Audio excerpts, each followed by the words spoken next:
Саламатсыңар балдар. География сабагы. Бүгүнкү сабактын темасы жердин ачылышы, изилдениши жана өзгөрүшү. Аймактын планы жөнүндө түшүнүк. Бүгүнкү сабактын максаты жана милдеттери окуучуларды 6-класстын география курсунун мазмуну жана максаттары менен тааныштыруу. Окуу материалы менен иштөө методикасын көрсөтүү. Класста жана үйдө иштөө талаптары менен тааныштыруу. Аймактык планы менен иштөөнү, аймактык планын окууну жана масштабты колдонуу менен аймактын планындагы аралыкты өлчөөнү үйрөтүү.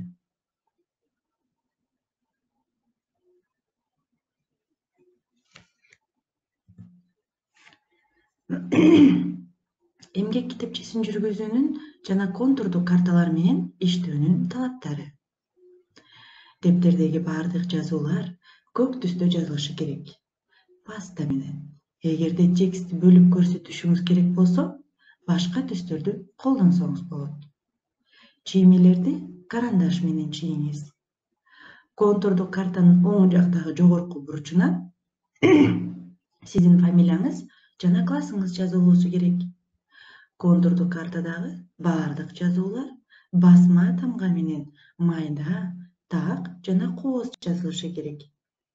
Эгерде объекттин аталышы картага батпаса, анда анын ордуна сан коюлат жана картанын ылдый жагына бул сан эмнени билдирери жазылышы керек.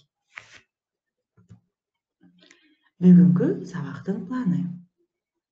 Адам жерди кантип ачкан? Адамзаттын жердин изилдөөсү. Азыркы география. Жер күн системасындагы планета.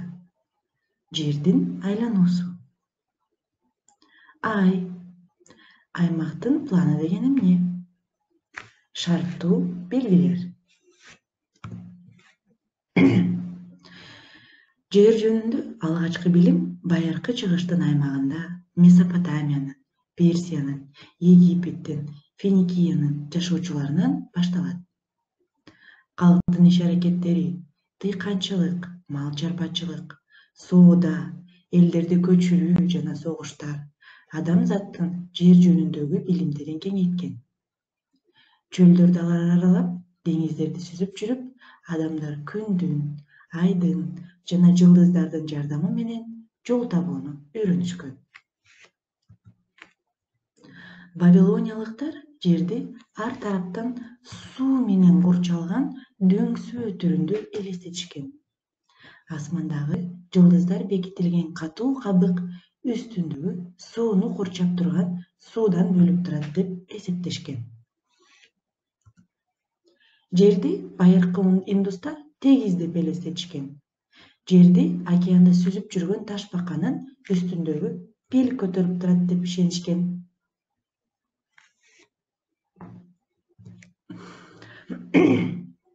Байыркы египеттиктер дүйнөнү төмөндөгүдөй элестетишкен. Ылдый жакта жер, анын үстүндө асман кудайы орун алган. Сол жана оң жагында күн чыгышынан күн батканга чейин асмандагы күндүн жолун көрсөткөн күн кудайынын кемеси орун алган. Биринчи тапшырма. Балдар, бүгүнкү сабактан кийин дептериңиздерге бул таблицаны чийип толтуруңуздар.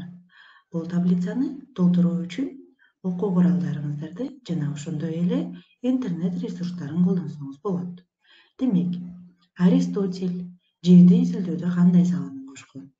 Эратосфен Керенский, Геродот, Марко Поло, Васко да Гама, Кристофор Колумб, Фернан Магеллан, Фадей Фадеевич Беллинсгаузен, Михаил Петрович Лазарев, Петр Петрович Семенов-Тяньшанский, Михаил Михайлович Пржевальский, Иван Федорович Крузенштерн, Юрий Федорович Лисянский.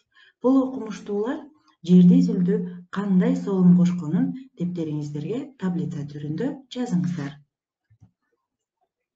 Аристотель байыркы грек философу жана окумуштуусу, Платондун шакирти. Биздин заманга чейинки 343-жылдан баштап улуу Александрдын агартуучусу. Аристотель ай тутулганда айдын бетиндеги жердин көлөкөсүнө байкоо жүргүзүп, жер шар түрүндө экендигин далилдеген. Ал жердин айланасын 70 000 километр деп эсептеген. Бул чыныгы көрсөткүчтөн 1,5 эсе көп болуп эсептелген. Эратосфен меридиан боюнча жердин көлөмүн аныктаган. Ал картаны түзүүнүн методикасын иштеп чыккан жана жаратылыш шарттары, калктын жашоо мүнөзү жана күнүмдүк жашоосу боюнча бири-биринен айырмаланган аймактарды бөлүп көрсөткөн биринчи тутамдаштырылган китеп жазган. Китеп география деп аталып, байыркы грекче жерди сүрөттөө дегенди билдирген. Геродот байыркы грек окумуштуусу, тарыхчы жана саякатчы. Тарых 9 китепте деген байыркы илимдин классикалык эстелигин калтырган. Марко Поло италиялык саякатчы. 1271-жылы соода сапарына чыккан. Полонун үй бүлөсү 17 жыл бою Кытайда соода менен алектенип, сапар 22 жылга созулган. Христофор Колумб Европадан батышты көздөй сүзүп, Индияга деңиз жолун ачууга умтулган. 1492-жылы Атлантика океанын кесип өтүп, Багамы жана Гаитиге, Кубага жеткен.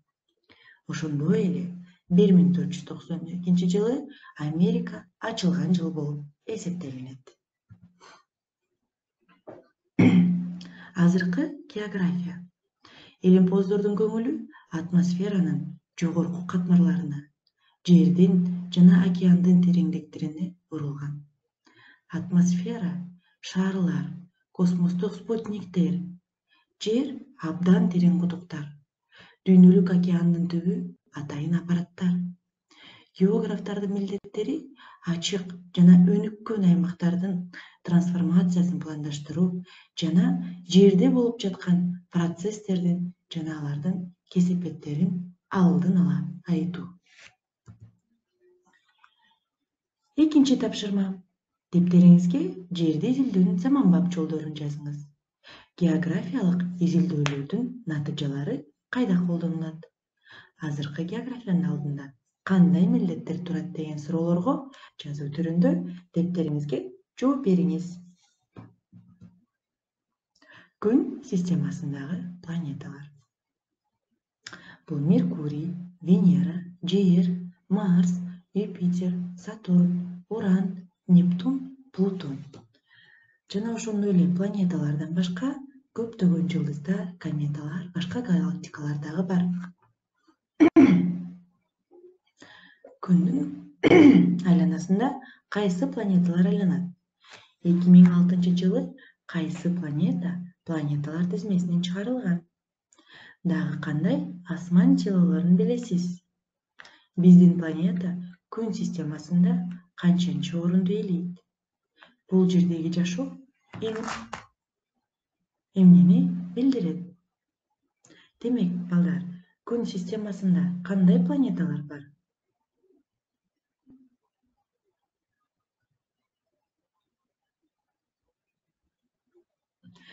Күн системасында планеталардын системасы.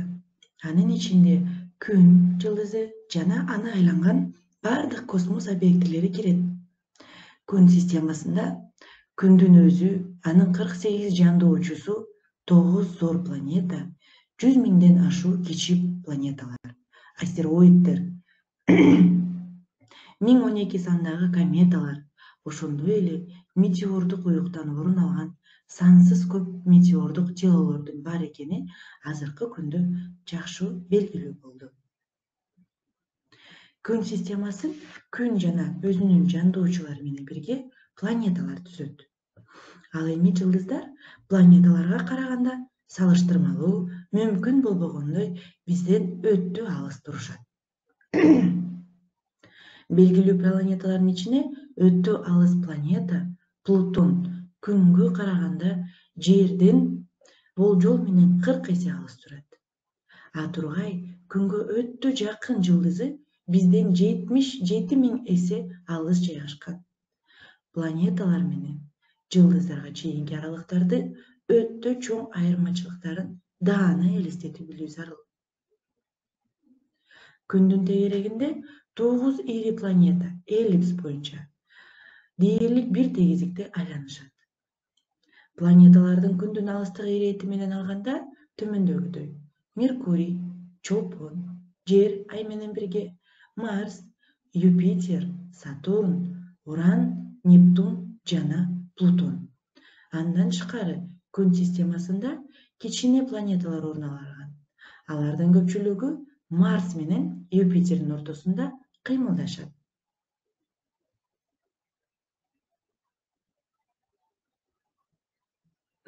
Күн диаметри боюнча Жерден 9 эсе, ал эми массасы боюнча 333.000 эсе чоң.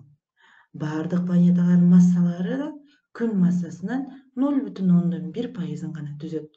Ошондуктан ал өзүнүн тартуу күчүнүн натыйжасында күн системасынын бардык мүчөлөрүнүн кыймылын башкарат.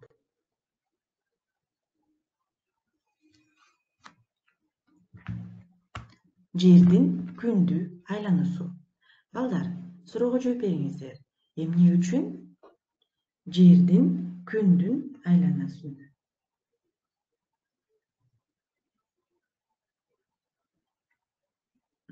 Эмне үчүн бизде кыш, жаз, күз, жай мезгилдери бар?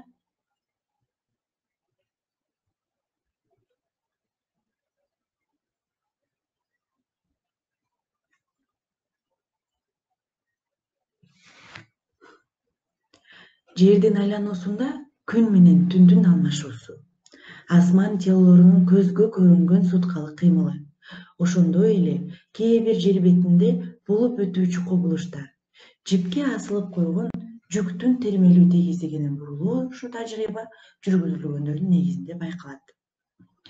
Жердин айлануусунан келип чыккан борбордон четтөөчү күч Жердин экватору менен уюлдугундагы оордук күчүнүн ылдамдануусунун өзгөчөлүктөрүн түшүндүрөт. Жазгы күн түн теңелүү кетинде Жер бир жылдыздык сутканын ичинде 23 саат 56 мүнөт 4 секунд орточо күн убактысы өз обунда бир жолу айлана аларын байкоолор көрсөттү. Жердин түндүк уюлунан карасак, Жердин айлануусу батыштан чыгышты карай, башкача айтканда, саат жебесине карама-каршы багытталат. Жердин айлануусундагы угу мейкиндиктеги өзгөрбөс багытын сактай алат. Күн, Ай жана планеталарга жүргүзүлгөн байкоолордун натыйжасында Жердин айлануусу бир калыпта болбостугун көрсөттү жана жылдыздык суткан узактыгы өзгөрүп турары аныкталды. Ай Жердин бирден бир табигый спутниги. Жер менен Айдын борборлорунун ортосундагы орточо аралык 384.467 километрди түзөт. Ай Жер менен кагылышпайт. Анткени илимпоздордун айтымында Ай жылына болжол менен 4 сантиметр ылдамдык менен биздин планетадан алыстап баратат. Жер бетинин сүрөтүнүн түрүлөрү. Аэрофотосүрөт. Сүрөт. Космосто тартылган сүрөт. Аймактык план. Келгиле балдар. Бул сүрөт. Бул болсо аэрофотосүрөт. Космосто тартылган сүрөт жана аймактын планы. План шарттуу белгилердин жардамы менен кыскарган формада жер бетинин кесилишинин тегиздигиндеги кыскартылган сүрөт. Аймактын планынын өзгөчөлүктөрү. Бул сүрөт баардык чоң буюмдар жогорку жагында көрсөтүлгөн. Аймактын планын колдонуп көп маалымат алсаңыз болот. Мисалы, калктуу конуштардын, көчөлөрдүн, дарыялардын аталыштары жөнүндө. Түндүк, түштүк, батыш, чыгыш багыттары жөнүндө. Дарыянын агымы жөнүндө. Жер бетинин бийиктиги жөнүндө маалымат алсаңыз болот. Аймактын планы шарттуу белгилердин жардамы менен түзүлөт. Шарттуу белгилер бул аянттык, масштабтан тышкары, сызыктуу жана түшүндүрмө шарттуу белгилер болуп бөлүнөт. Балдар, бүгүнкү сабактын үй тапшырмасы. Дептердеги 1, 2, 3 тапшырмаларды аткарыңыз. Андан тышкары Я класстагы тапшырмаларды ишенбеген чейин аткарыңыз. Балдар, ушуну менен бүгүнкү сабак аягына келди. Көңүл бурганыңыздар үчүн чоң рахмат. Кийинки сабакта көрүшкөнчө сак саламатта болуңуздар.